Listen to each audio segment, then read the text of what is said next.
నమస్కారం city news కి స్వాగతం. అమరజీవి పొట్టి శ్రీరాములు వర్ధంతి సందర్భంగా ఆయన విగ్రహానికి పూలమాల వేసి mayor Kovelamudi Ravindra, deputy mayor Sajjila, commissioner Puli Srinivasulu నివాళులర్పించారు. పట్టుదల, క్రమశిక్షణ ఉంటే దేనినైనా సాధించవచ్చని పొట్టి శ్రీరాములు నిరూపించారని వారు తెలిపారు. పొట్టి శ్రీరాములు ప్రాణత్యాగ ఫలితంగా భాషా ప్రయుక్త రాష్ట్రం ఏర్పడిందని అన్నారు.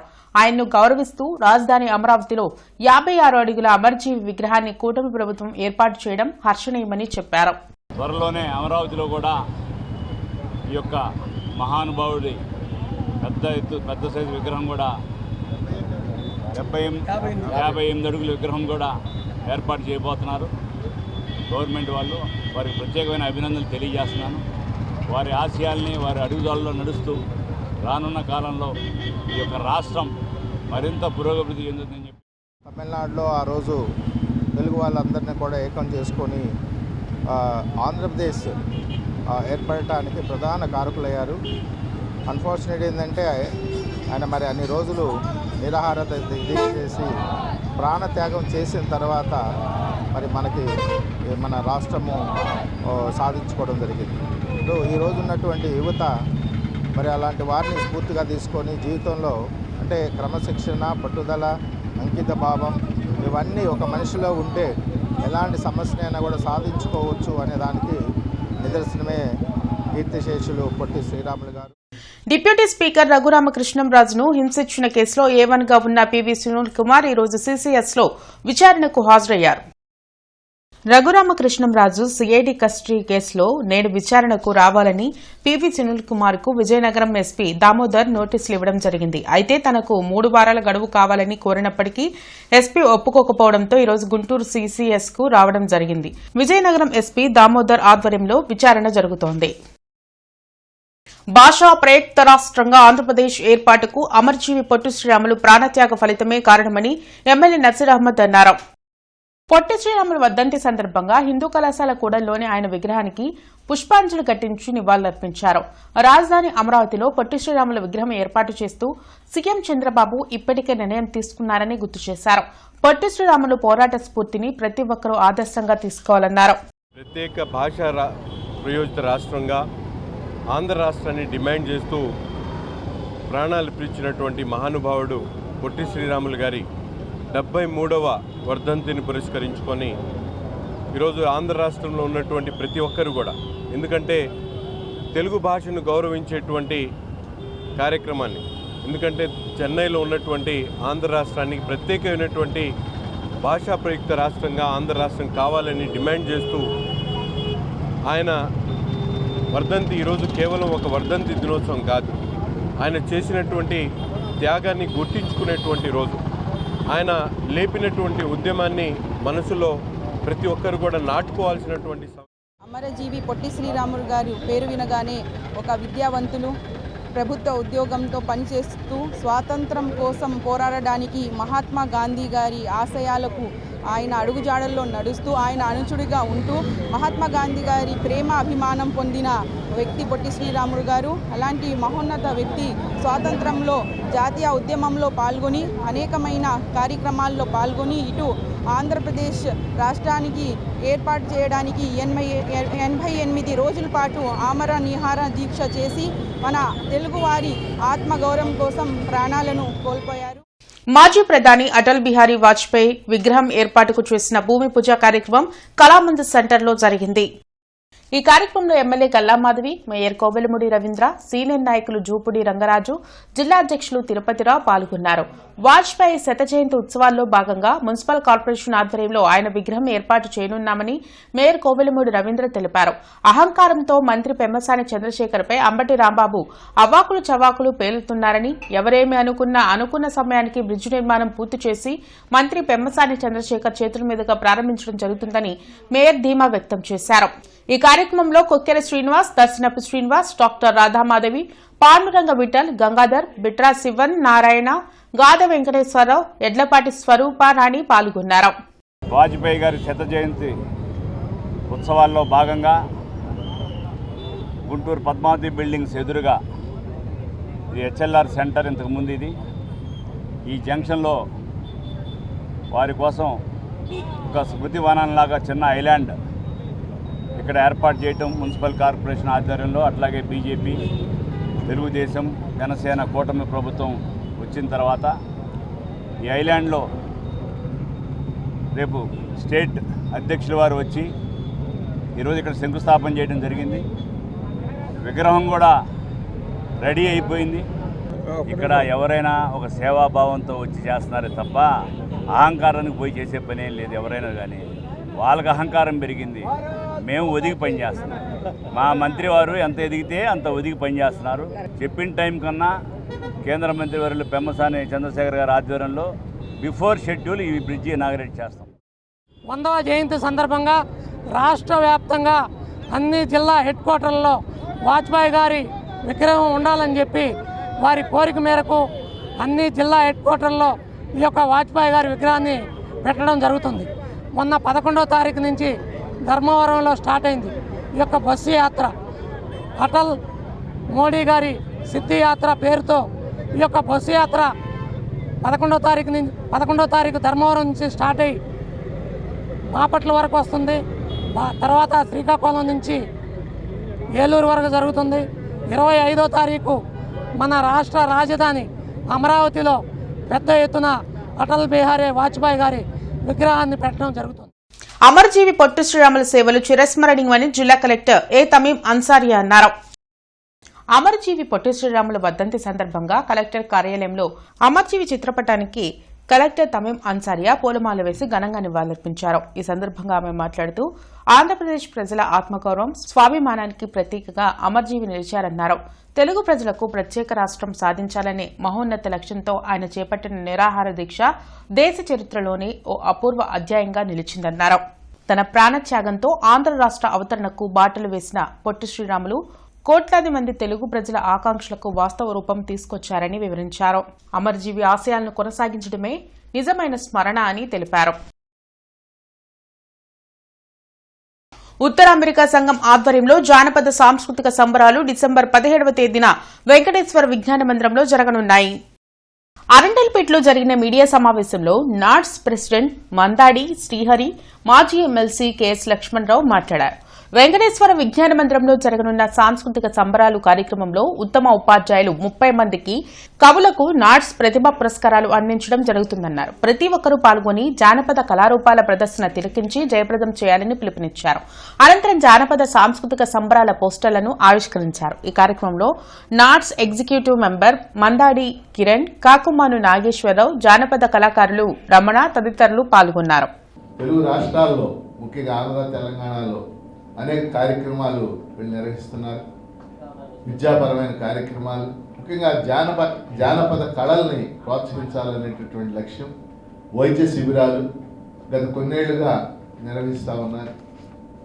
ఆ క్రమంలోనే రేపు మన గుంటూరులో 17వ తారీఖున జానపద కళారూపాలు, మరుగున పడిపోతున్న జానపద కళారూపాలు ప్రోత్సహించే ఉద్దేశంతో వెంకటేశ్వర విజ్ఞాన మందిరంలో ఈ పెద్ద కార్యక్రమాన్ని నిర్వహిస్తూ ఉన్నారు. ఆ జానపద కళారూపాలతో పాటు మరి విద్యారంగంలో విశేషమైన కృషి చేస్తున్న 30 మంది టీచర్స్, లెక్చరర్లకు కూడా పురస్కారాలు, నాట్స్ ప్రతిభా పురస్కారాలు అందజేయడం. ఈ నాట్స్ సంస్థ వచ్చి 2009లో భాషే రమ్యం సేవే గమ్యం అనే నినాదంతో స్థాపించబడింది. సో ఈ రెండు కూడా రెండు కళ్ళులాగా భాష, సేవ. అమెరికాలో మన సంప్రదాయాలు, మన ఆచారాలు, మన భాషకు సంబంధించి సంస్కృతి సంప్రదాయాలని అది ఫ్యూచర్ జనరేషన్ కూడా కంటిన్యూ చేయాలనే ఉద్దేశంతో అనేక ప్రోగ్రామ్స్ చేస్తూ ముందుకెళ్తూ ఉన్నాము. ప్రభుత్వ మెడికల్ కాలేజీల ప్రైవేటీకరణకు వ్యతిరేకంగా జిల్లా వ్యాప్తంగా 4,78,000 సంతకాలు సేకరించామని మాజీ మంత్రి అంబటి రాంబాబు వెల్లడించారు. ప్రజా ఉద్యమం కోటి సంతకాల సేకరణలో జిల్లాగా అన్ని నియోజకవర్గాల్లో సేకరించిన కోటి సంతకాల ప్రతుల వాహనాలతో వైసీపీ సమన్వయకర్తలు భారీ ర్యాలీ నిర్వహించారు. ఈ సందర్భంగా మాజీ మంత్రి అంబటి రాంబాబు మీడియాతో మాట్లాడారు. 7 నియోజకవర్గాల నుంచి ఇన్ఛార్జీలు ఇంటింటికి వెళ్లి సంతకాల సేకరణ కార్యక్రమం నిర్వహించారని తెలిపారు. అలా సేకరించిన సంతకాల ప్రతులను జిల్లా కార్యాలయానికి చేర్చడంతో ఈ రోజు భారీ సంఖ్యలో ర్యాలీ నిర్వహించి తాడేపల్లికి పంపుతున్నామన్నారు. 18వ తేదీన జగన్మోహన్ రెడ్డి ఈ ప్రతులను గవర్నర్కు అందించడం జరుగుతుందని చెప్పారు. ఈ కార్యక్రమంలో ఎమ్మెల్సీ చంద్రగిరి ఎస్ రత్నం, పోతిన మహేష్, మోదుగుల వేణుగోపాల్ రెడ్డి, బాలసాని కిరణ్ కుమార్, నూరి ఫాతిమా, అంబటి మురళీకృష్ణ, నిమ్మకాయల రాజనారాయణ ఇతర ముఖ్య నేతలు పాల్గొన్నారు. టోటల్గా 7 నియోజకవర్గాల నుంచి 4,78,000 పైచిలకు సంతక పత్రాలను సేకరించడం జరిగింది. రాష్ట్ర వ్యాప్తంగా వైఎస్ఆర్ కాంగ్రెస్ పార్టీ జగన్మోహన్ రెడ్డి గారి పిలుపు మేరకు ఈ రోజున పెద్ద ప్రదర్శన చేసి తీసుకువెళ్ళి హెడ్ ఆఫీసులో మా గుంటూరు జిల్లా నుంచి సేకరించబడినటువంటి 4,78,000 పత్రాలను ఇంకా సేపట్లో తీసుకువెళ్ళి తాడేపల్లి హెడ్ ఆఫీస్కి చేర్చడం జరుగుతుంది. సహకార బ్యాంకుల్లో పనిచేసే ఉద్యోగులపై రాజకీయ ప్రేరేపిత కేసులు పెడుతూ పోలీసులు భౌతిక దాడులకు పాల్పడడం కరెక్ట్ కాదని AP cooperative central bank association ప్రధాన కార్యదర్శి రవికుమార్ అన్నారు. ఇటీవల కాలంలో బ్యాంకు ఉద్యోగులపై కొంతమంది అధికారులు మిడిమిడి జ్ఞానంతో నివేదికలు ఇచ్చి తప్పు చేయని వారిని బాధ్యులు చేస్తున్నారని ధ్వజమెత్తారు. బ్యాంకు ఉద్యోగులపై అక్రమ కేసులు బనాయించి వేధించడాన్ని వ్యతిరేకిస్తూ బ్రాడీపేటలోని జీడీసీసీ బ్యాంక్ ఎదుట ఉద్యోగులు నిరసన తెలిపారు. ఇటీవల కాలంలో గుంటూరు జిల్లా సహకార కేంద్ర బ్యాంకు నల్లపాడు బ్రాంచ్లో జరిగిన అవకతవకలపై 51 ఎంక్వైరీ చేశారు. దాంట్లో కొంతమంది ఉద్యోగులను బాధ్యులు చేస్తూ వాళ్ళని సస్పెండ్ చేయడం జరిగింది. నిన్న రాత్రి ఎవరైతే సస్పెండ్ చేశారో ఆ ఎంప్లాయీస్కి సంబంధించిన ఇంటికి పోలీసు అధికారులు వెళ్ళి వాళ్ళు లేని సమయంలో వాళ్ళ భర్త మరియు కుటుంబ సభ్యుల్ని పోలీస్ స్టేషన్కి తీసుకెళ్ళి వాళ్ళపై భౌతిక దాడికి దిగడం జరిగింది. ఆ భౌతిక దాడికి పాల్పడిన వ్యక్తి ఒక లెక్చరర్, జూనియర్ కాలేజీలో లెక్చరర్గా ఉన్నారు, గవర్నమెంట్ ఎంప్లాయీ. ఒక గవర్నమెంట్ ఎంప్లాయీ మీద రాత్రి 1 గంట 2 గంటల సమయంలో విచారణ పేరుతో ఇలాంటి చర్యలకు భౌతిక దాడులకు దిగటం చాలా హేయమైన చర్య. ఈ సందర్భంగా పోలీసులకు తెలియజేయాలనుకునేది ఒకటే, మీరు విచారణ నిష్పక్షపాతంగా జరిపించండి, రాజకీయ ప్రలోభాలకు లొంగకండి. నగరాభివృద్ధి ధ్యేయంగా పనిచేస్తున్న కేంద్ర మంత్రి పెమ్మసాని చంద్రశేఖర్పై అవాకులు చెవాకులు పేలడం సరికాదని టీడీపీ నేత ముత్తినేని రాజేష్ హితవు పలికారు. మాజీ మంత్రి అంబటి రాంబాబు అహంకారంతో రంకెలు వేయడం విడ్డూరంగా ఉందన్నారు. గత 5 సంవత్సరాలుగా వైసీపీ నేతలు ఏం చేశారో ప్రజలందరికీ తెలుసన్నారు. ఎక్కడ రాష్ట్రంలో అభివృద్ధి చెందుతున్నా, ఎక్కడ ఏ రాష్ట్రంలో అభివృద్ధి కార్యక్రమాలు చేపట్టినా ఈ వైసీపీ నాయకులు రాబందుల్లాగా ఆ యొక్క అభివృద్ధి కార్యక్రమాలు వాలిపోవటం, దాని మీద దుష్ప్రచారం చేయటం, ఆ నాయకుడికి కానీ వాళ్ళ నాయకుడికి కానీ ఇదే అలవాటు అయిపోయింది. ఈ రాష్ట్ర ప్రజలందరూ కూడా చేదరించుకొని 11 సీట్లకి వాళ్ళని పరిమితం చేసినా సరే అహంకారంతో ఈ రాష్ట్రాన్ని శనిలాగా పెట్టిన ఈ నాయకులు ఈరోజు ఈ ఆర్బీబీ గురించి మాట్లాడుతూ ఉన్నారు. ఈరోజు రాష్ట్రంలో ఎన్నో రహదారులు అభివృద్ధి చెందుతూ ఉన్నాయి. ఆ రహదారులకు ఏర్పాటు చేయడం కోసం పేద మధ్యతరగతి ఉన్నత వర్గాల అందరి యొక్క భూములు కూడా సేకరించడం, 1000 ఎకరాల్లో సేకరించడం జరుగుతుంది. ఆ సేకరించిన భూముల వేతన వేసిన రోడ్లలో ఈ యొక్క వైసీపీ నాయకుడు తిరుగుతానన్నారు. పొట్టి శ్రీరాములు స్ఫూర్తితో ప్రతి ఒక్కరూ ముందుకు సాగాలని వైసీపీ నగర అధ్యక్షురాలు నూరి ఫాతిమా అన్నారు. అమరజీవి వర్ధంతి సందర్భంగా హిందూ కళాశాల కూడలిలోని ఆయన విగ్రహానికి పూలమాల వేసి నివాళులర్పించారు. భాషా ప్రయుక్త రాష్ట్రంగా ఆంధ్రప్రదేశ్ ఏర్పడిందంటే దానికి కారణం పొట్టి శ్రీరాముల ప్రాణత్యాగమే అని చెప్పారు. ఆయన త్యాగాన్ని ఈరోజు మనం మరవలేనిది. ప్రతి ఒక్కళ్ళు గుర్తుపెట్టుకోవాలి. ప్రతి ఒక్కళ్ళు రానున్న రోజుల్లో ప్రతి ఒక్కళ్ళని ఆయన స్మరించుకుంటూ ఉండాలి. ఆయన ఆశయ సాధనమే ఈరోజు ఉమ్మడి ఆంధ్రప్రదేశ్ చెన్నై నుంచి మద్రాసు నుంచి వేరు చేయడానికి ఆయన నిరాహార దీక్ష చేసి ఆయన 56 రోజులు నిరాహార దీక్ష చేసి ఆయన చివరి శ్వాస వదిలిపెట్టి ఈరోజు త్యాగానికి మన ఆంధ్రప్రదేశ్ని మనం దక్కించుకోగలిగాం. ఖచ్చితంగా ఆయన ఆశయాల్ని ఆయన ప్రతి ఒక్కరిని సమానంగా చూడాలి, అన్టచబిలిటీ ఉండకూడదని చెప్పి ఏ విధంగా ఆయన ఉన్నారో అది ఖచ్చితంగా చేసుకుంటూ రాబోయే కాలాలకి రాబోయే తరాలందరికీ గుర్తుపెట్టుకునే విధంగా మళ్ళీ ఆయన గుర్తుపెట్టుకొని ఆయన కోసం అన్ని సేవా కార్యక్రమాలు కానీ లేకపోతే ఆయన స్మరించుకుంటూ ఉండాలి. ప్రపంచ దేశాలన్నీ జరుపుకునే అతిపెద్ద పండుగ క్రిస్మస్ అని మాజీ Christian corporation chairman Maddirala many అన్నారు. పశ్చిమ నియోజకవర్గంలోని కంకరగుంట వద్ద షాలేం మినిస్ట్రీస్ ఆధ్వర్యంలో ఘనంగా 7వ సెమీ క్రిస్మస్ వేడుకలు నిర్వహించారు. ఈ వేడుకల్లో ముఖ్య అతిథులుగా మాజీ Christian corporation chairman Maddirala Meni, AP industrial development corporation chairman Degala Prabhakar, Guntur west DSP Aravind, pastors Vijayababu, Srikanth Vardhan, పలువురు పాస్టర్లు, నిర్వాహకులు కారంగి అనిల్ కుమార్, దైవ సేవకురాలు కారంగి బ్యూలా తదితరులు పాల్గొన్నారు. ఈ సందర్భంగా సెమీ క్రిస్మస్ కేక్ కట్ చేసి 2026 నూతన సంవత్సర క్యాలెండర్ను ఆవిష్కరించారు. అనంతరం పెద్ద ఎత్తున అన్నదాన కార్యక్రమం చేపట్టారు.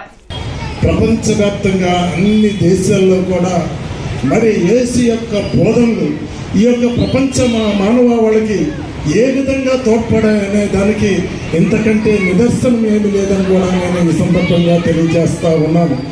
క్రైస్తవులే కాకుండా క్రైస్తవేత్తరులు కూడా ఎంతో ప్రేమతో కరుణతో మరి ఈ యొక్క కార్యక్రమాల్లో పాల్గొనటం, దేవుని యొక్క బోధలు మరి ఈ యొక్క సమాజంలో పెను మార్పులు తీసుకొచ్చాయని చెప్పి కూడా ఈ సందర్భంగా తెలియజేస్తూ మరి రానున్నటువంటి రోజుల్లో ఈ యొక్క మినిస్ట్రీస్ ఇంకా అంచెలంచెలుగా ఎదగాలని చెప్పి కూడా నేను కోరుకుంటున్నాను. Retired additional SP Vellanki Lakshminarayana అంత్యక్రియలు స్తంభాలు గరువులోని మహాప్రస్థానంలో పోలీసు లాంఛనంతో అంత్యక్రియలు ముగిశాయి. ముందుగా పార్థివ దేహాన్ని ఏపీ విశ్రాంత పోలీసు అధికారుల సంఘం అధ్యక్షులు, విశ్రాంత డీజీపీ డాక్టర్ మాలకొండయ్య, సంఘం ఉపాధ్యక్షుడు, విశ్రాంత ఐజీ ఏ రవిచంద్ర, సంఘం రాష్ట్ర ప్రధాన కార్యదర్శి విశ్రాంత అడిషనల్ ఎస్పీ కాళహస్తి సత్యనారాయణ, కోశాధికారి కెవి నారాయణ, విశ్రాంత ఎస్పీలు భూపాల్ సింగ్, ఎన్ఎస్ ప్రసాద్, విశ్రాంత డీఎస్పీలు బోయపాటి వెంకటేశ్వర్లు, సుబ్బారెడ్డి, వీరం నాగేశ్వరరావు అధికారులు పుష్పగుచ్చాలను సమర్పించి నివాళులర్పించారు. అదేవిధంగా ఆధ్యాత్మికవేత్త బుల్లేపల్లి సత్యనారాయణ, విశ్రాంత ప్రొఫెసర్ కెవి రాయుడు, మాజీ MP doctor Yelamanchili Sivaji, corporator Vemulapalli Bujji తదితరులు పుష్పగుచ్చాలను ఇచ్చి నివాళులర్పించారు. అంతిమయాత్ర విద్యానగర్లోని ఆయన స్వగృహం నుండి స్తంభాల గర్భంలోని మహాప్రస్థానం వరకు సాగింది. అంతిమయాత్రకు ముందు పోలీస్ బ్యాండ్తో సాగింది. మాజీ డీజీపీ జేవీ రాముడు, మాజీ IGP doctor CR Naidu, Guntur range IG Sarvashreshtha Tripathi, జిల్లా ఎస్పీ వకుల్ జిందాల్, ఇతర పోలీసు ఉన్నతాధికారులు వారి మృతికి సంతాపం తెలిపారు. ఇవి ఇప్పటి వరకున్న వార్తా వివరాలు. మరికొన్ని వార్తా విశేషాలతో మళ్లీ కలుద్దాం. అంతవరకు సెలవు. నమస్కారం.